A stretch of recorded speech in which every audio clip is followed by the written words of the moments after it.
Do you have any music? Where would we be without movies? They are the very fabric of life. But imagine a Hollywood movie without a Hollywood star.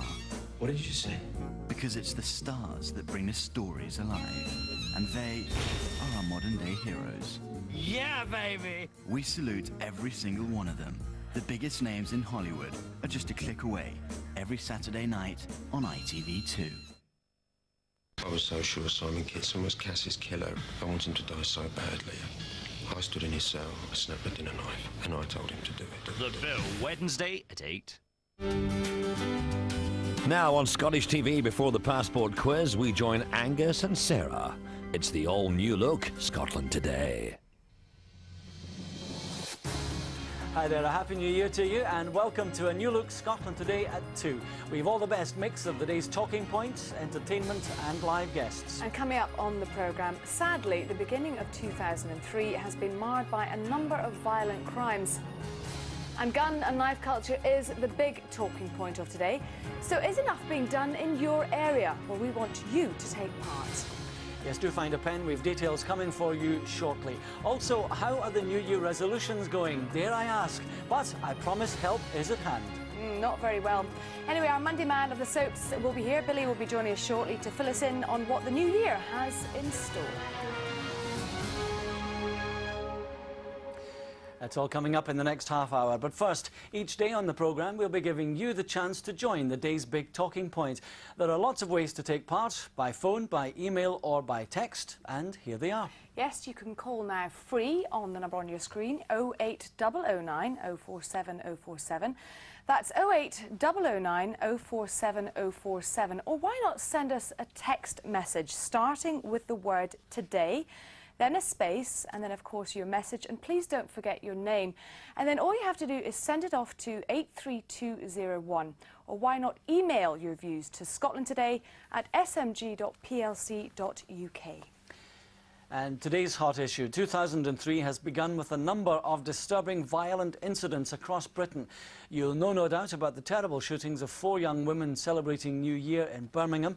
2 of those were killed. Also, there were stabbings during the Hogmanay celebrations in Glasgow, and just on Saturday night, a drive-by shooting of a 16-year-old in the city. Well, the government are promising to crack down on people carrying guns, but what else needs to be done? Well, we want to hear from you, especially if you have a strong view or a story to tell. Should we consider arming all police? What do you think of the sentences handed out to criminals? Are they in fact tough enough?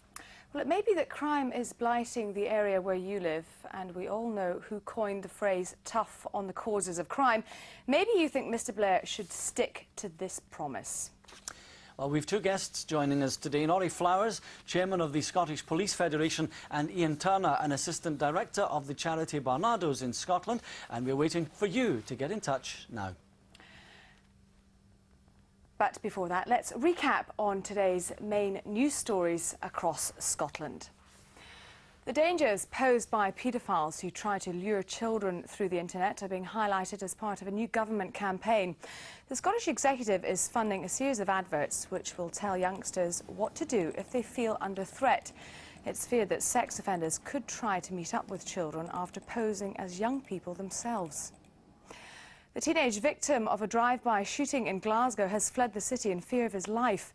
16-year-old Peter McPhee was lucky to survive after being hit by a shotgun at a caravan park on Saturday night.